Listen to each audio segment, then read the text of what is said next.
Saya Winanti sebagai siswa. Saya Rusdi sebagai siswa sekaligus kameramen.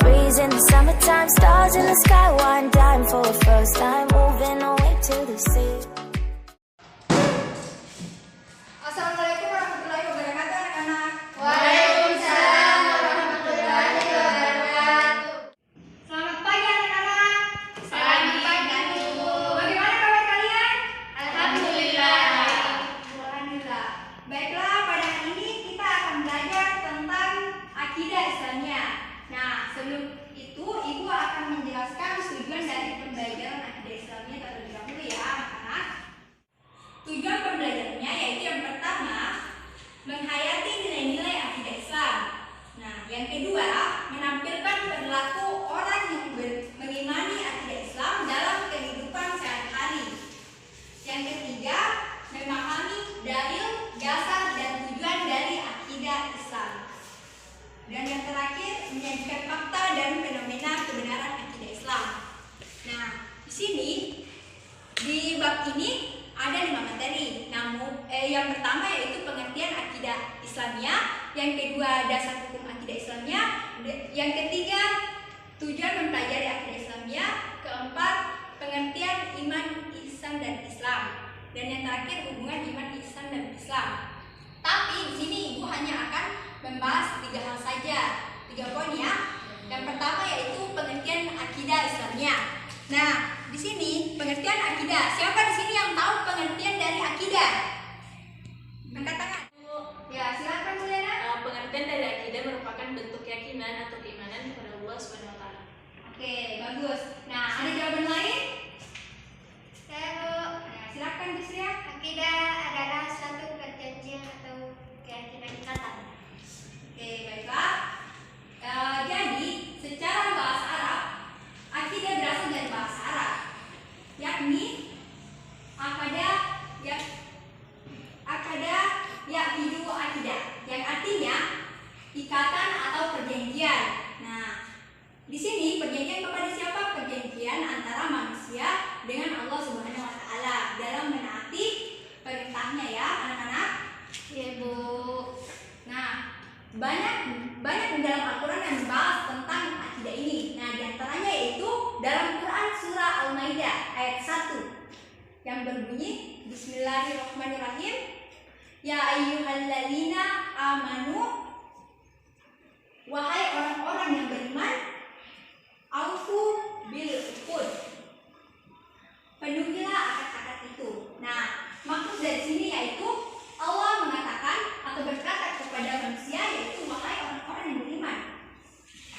Allah berkata kepada hambanya, wahai orang-orang yang beriman, bahwa dikatakan bahwa Allah berkata bahwa penuhilah janji-janjimu, akad ya, akad itu sama dengan janji.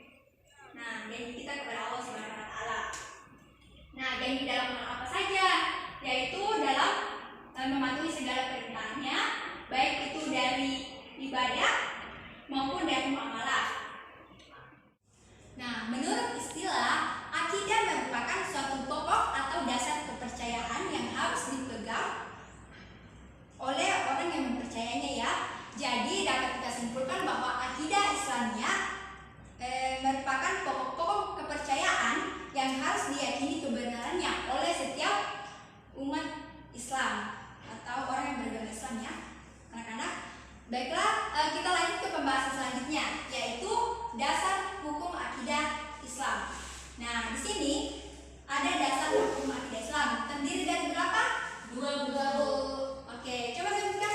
Yang pertama Oke, baiklah. Dasar hukum akidah Islam itu terbagi menjadi 2. Yang pertama yaitu Al-Quran. Nah, siapa yang tahu apa pengertian dari Al-Quran? kalam Allah Bu. Ya, Pedoman Bu. Oke, semuanya benar ya. Baiklah. Jadi Al-Quran merupakan firman Allah Subhanahu wa taala atau perkataan Allah Subhanahu wa taala kepada Nabi Muhammad sallallahu alaihi wasallam melalui perantara malaikat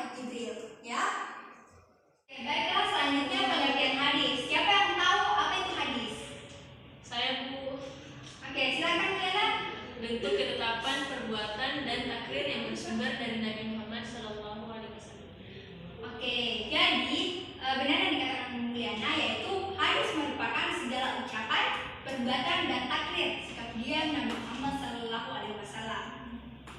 Oke. Baiklah, kita lanjut ke pembahasan selanjutnya yaitu tentang tujuan mempelajari akidah Islam. Nah, di sini ada beberapa tujuan mempelajari akidah Islam. Yang pertama yaitu memupuk dan mengembangkan dasar ketuhanan yang telah ada sejak manusia itu lahir. Ya, sejak kita lahir memang sudah ada Tuhan ya. Maka kita perlu meningkatkan keimanan kita kepada Allah Subhanahu wa taala dengan melakukan amal kebajikan agar senantiasa mendapatkan ridha Allah Subhanahu wa taala serta diberi keselamatan baik di dunia maupun di akhirat. Nah, yang kedua yaitu untuk menghindarkan diri dari kemusyrikan. Nah, salah satu tujuan mempelajari akidah Islam yaitu juga menghindarkan diri dari kemusyrikan yang agar tidak terjadi penyimpangan dan tersesat dari jalan yang tidak seharusnya. Dan yang ketiga yaitu untuk menghindarkan diri dari pengaruh akal pikiran yang menyesatkan. Nah, tentunya kita sebagai manusia melebihi keistimewaan atau kelebihan yaitu mempunyai akal ya, berbeda dengan yang lainnya. Nah, kadangkala akal ini dapat menyesatkan kita sehingga diperlukan akidah Islam untuk dapat membimbing kita agar terhindar dari kehidupan yang sesat. Oke. Setelah penjelasan itu tadi, setelah ibu akan memberikan tugas kepada kalian ya. Ibu akan membagi dua kelompok ya, kelompok diskusi. Nah, kemudian kalian akan mempresentasikan hasilnya, ya, yaitu tentang yang seperti yang ibu jelaskan tadi tentang Al-Quran dan hadis. Nah, ibu minta kalian mencari untuk kelompok satu ya, mencari Al-Quran yang berkaitan dengan akidah Islam serta kandungannya. Nah, begitupun kelompok dua mencari hadis yang berhubungan dengan akidah Islam serta kandungannya, kemudian dipresentasikan.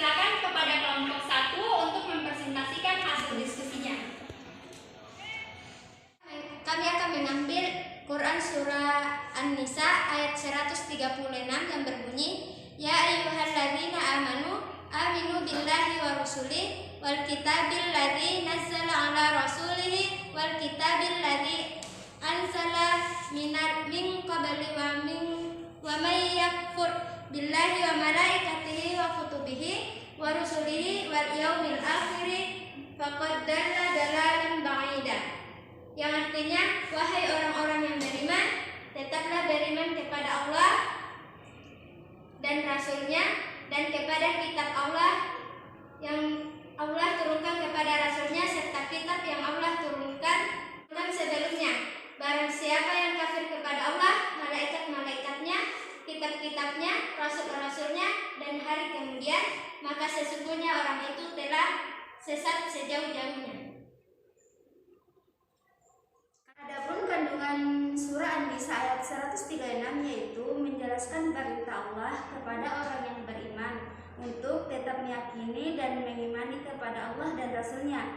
Sebagaimana firman Allah pada Quran surah Al-Ahzab ayat 1 yaitu, Wahai Nabi, bertakwalah kepada Allah dan beriman kepada Al-Quran yang diturunkan kepada Nabi Muhammad juga serta kitab yang Allah turunkan sebelumnya.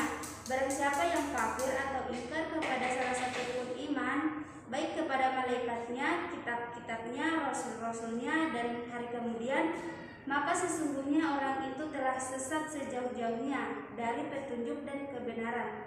Maka dari itu kehendaknya mereka kembali pada jalan hidayah. Baiklah, selanjutnya saya persilakan kepada kelompok 2 untuk mempresentasikan hasilnya. baik. Kami dari kelompok 2, adapun hadis yang kami temukan yang berkaitan dengan akidah terdapat dalam hadis yang diriwayatkan oleh Al-Malik.